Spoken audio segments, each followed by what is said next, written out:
Our final system involves restoring aged, non-ballasted EPDM, Hypalon, and TPO.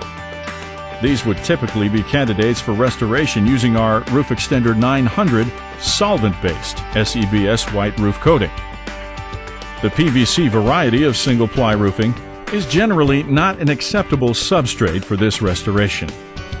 The first step leading to a single-ply roof restoration is to select a test area and clean with detergent, water, and rags or other commercial cleaners to remove grease, dust, dirt, and other matter.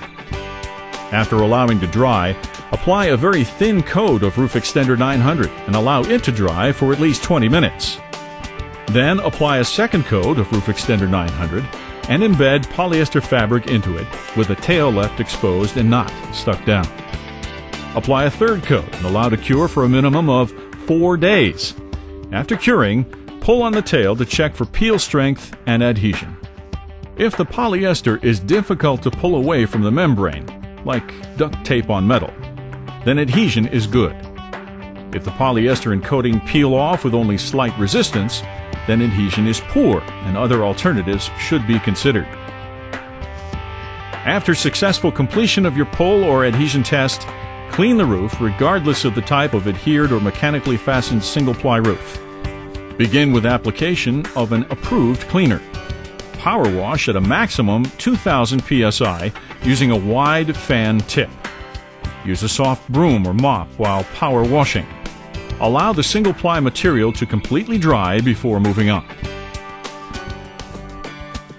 Refasten and replace all loose or worn base flashings in accordance with manufacturer's specifications.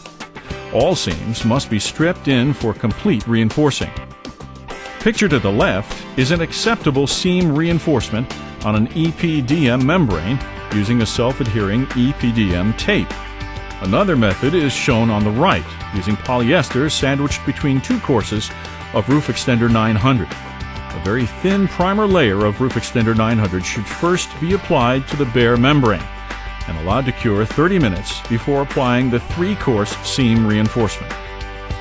One problem with many single-ply installations is the ease of puncturing or cutting through the membrane with sharp objects, like screws or the corner of a metal panel like those found around air conditioning equipment and ducts. This is a typical pipe wrap using polyester in several brushed-on applications of Roofxtender 900.